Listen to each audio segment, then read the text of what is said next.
Bueno, en realidad esa frase va por dos lados. Una se refiere un poco más a la época, a los años 80, que empezamos con un sueño que era rol 2 y terminamos en una democracia más caótica, digamos, hacia el final de los años 80. Y también tiene una pequeña referencia al grupo que empezó también con un sueño muy grande y con ideales muy grandes de cambiar el país. Y claro, terminó hacia el final de los 80, también terminó desarmado, digamos, cada uno por su lado.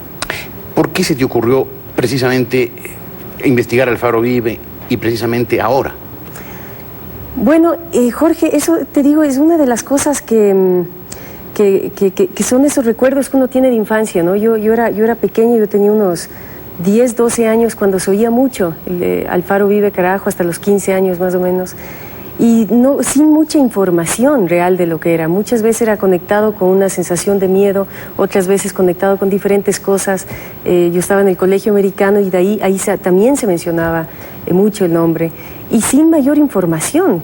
Cuando más tarde, en los años 90, cuando estaba haciendo Ratones Rateros, me encontré con un compañero ahí en el rodaje, que me comenzó a contar que él había sido parte de Alfaro Vive. Y ahí es cuando digo, claro, este era el grupo, yo me acuerdo. Claro, te interesó el tema. Me interesó, y de repente que conoces a otra persona, que dices, una persona que está trabajando a tu lado, como tú, y dices, a ver, espérate, ¿de qué mismo se trató esto? Hiciste la investigación, hiciste la película, ha sido un éxito, hoy la va a ver el público de Teleamazonas. ¿Qué conclusión llegas tú, o sea, en lo personal, sobre Alfaro Vive? ¿Fue una quimera, una locura, un impulso juvenil, o fue una cosa más ideológicamente estructurada, un grupo que en realidad pensó en tomar el poder y tenía o llegó a tener en algún momento cierta posibilidad de tomar el poder? Yo creo que es una combinación de las dos cosas. Mientras les iba conociendo a diferentes personajes de Alfaro Vive. Y hablaste con muchos, supongo, con todos los que pudiste. Con todos los que pude, no con todos, obviamente, pero con muchos.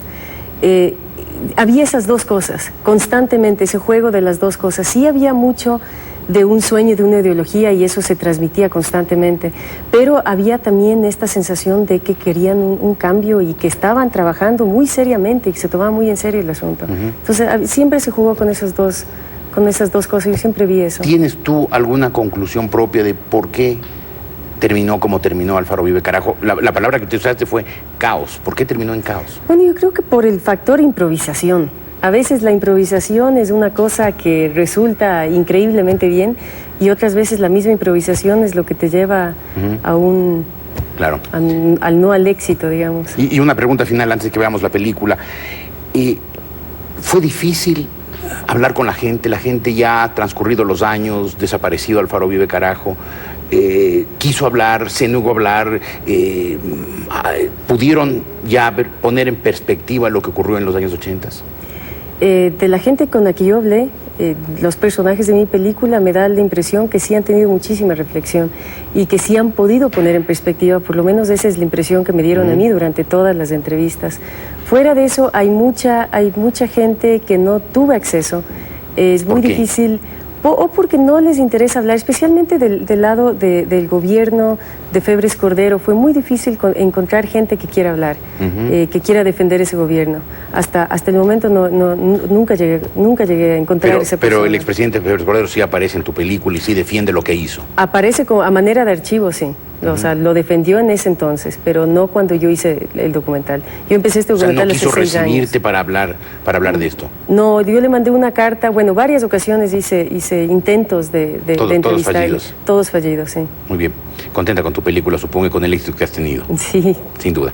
Empezarán las operaciones más resonantes, las operaciones guerrilleras, intensas, algunas de ellas cruentas, como la primera que veremos, el secuestro que terminó con la muerte del empresario Naim Isaías. Pero antes vamos a tener una pequeña conversación con Santiago Kigman, quien fuera uno de los dirigentes más destacados, dicen que incluso el ideólogo de Alfaro Vive Carajo. Santiago, gracias por estar aquí, buenas noches. Lo mismo, Jorge, gracias. Isabela Dávalos titula esta película que estamos viendo Del sueño al caos. ¿Fue un sueño, terminó en un caos? Fue un sueño, terminó en un caos, indudablemente. Pero no fue un sueño, sino sigue siendo un sueño. Sigue siendo. ¿Qué es lo que sigue siendo un sueño? La transformación de este país. Las armas no son nunca un sueño. Y el caos es el resultado de un proceso muy complejo que podríamos hablar tranquilamente. A ver, ¿por qué?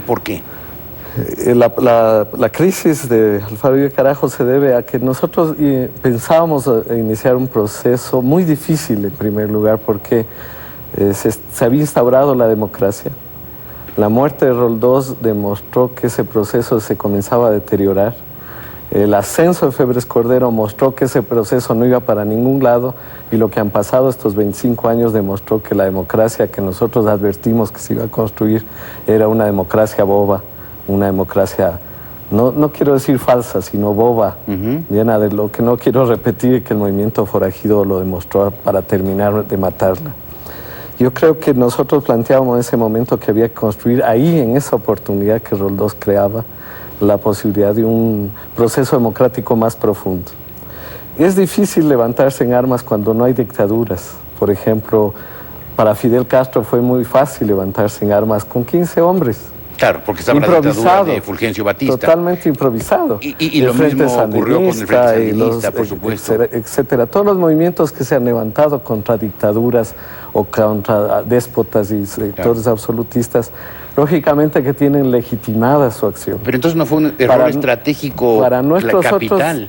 Lo que pasa es que hay un cambio en la línea armada de América Latina, que es la de la construcción de una democracia desde la fuerza de las armas, porque los sectores sociales, los sectores populares habían perdido totalmente la voz, y creíamos que ese momento era conveniente crear un proceso de fuerza para provocar una discusión nacional. ¿Se podía crear un proceso de fuerza con tan pocos hombres y, como dijo Isabel, sin una planificación a largo plazo, estratégica? Nada en la política es planificación a largo plazo. Nadie planifica a largo plazo. ¿No? Cuando Pachacútec se alía con Lucio Gutiérrez, no tiene una planificación a largo plazo y puede calificarse es una derrota de graves consecuencias. Si se quiere hacer una revolución, una toma del poder por las armas, no hay que planificar algo más. Es que nosotros no estábamos planteando una toma del poder por las armas, que es el proceso clásico de una guerrilla. ¿Qué planteaban? Nosotros estábamos planteando promover y provocar una discusión nacional, un diálogo nacional, que es el que quiere hacerse ahora con la Asamblea Constituyente, si en realidad es un diálogo nacional,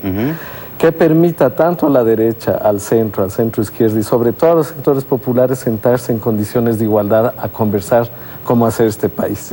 La fuerza de las armas en realidad presionaba eso, esa era nuestra idea. Presionaba a sentarnos todos en la mesa. Lastimosamente no estaba pensado como un proceso a corto plazo, inmediatista.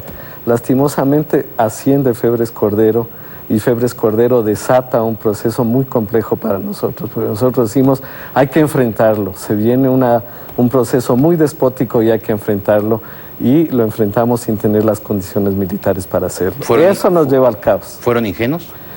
Fuimos intuitivos y audaces, porque la ingenuidad depende mucho. Si uno tiene éxito, nadie le dice ingenuo como a Fidel Castro. Y si uno fracasa, le dice ingenuo como al Che. Claro. Yo sé que es difícil plantearlo en esos términos, pero te lo planteo igual. Si volvieran a presentarse en las mismas condiciones, ¿lo volverías a hacer? ¿Hiciste bien lo que hiciste? En el caso de un proceso muy despótico, de una tiranía, yo creo que los pueblos tienen el derecho a levantarse en armas, y lo han hecho siempre. Eloy Alfaro, ¿cuál seguimos? Se levantó en armas ¿cuántas veces? Contra un proceso que no era una democracia para la época adecuada. Y están aquí, aparte de Isabel Dávalos, Juan Cubi, otro de los dirigentes históricos del movimiento Alfaro Vive, y Teodoro Bustamante, antropólogo y actualmente uno de los articulistas más leídos de la prensa ecuatoriana.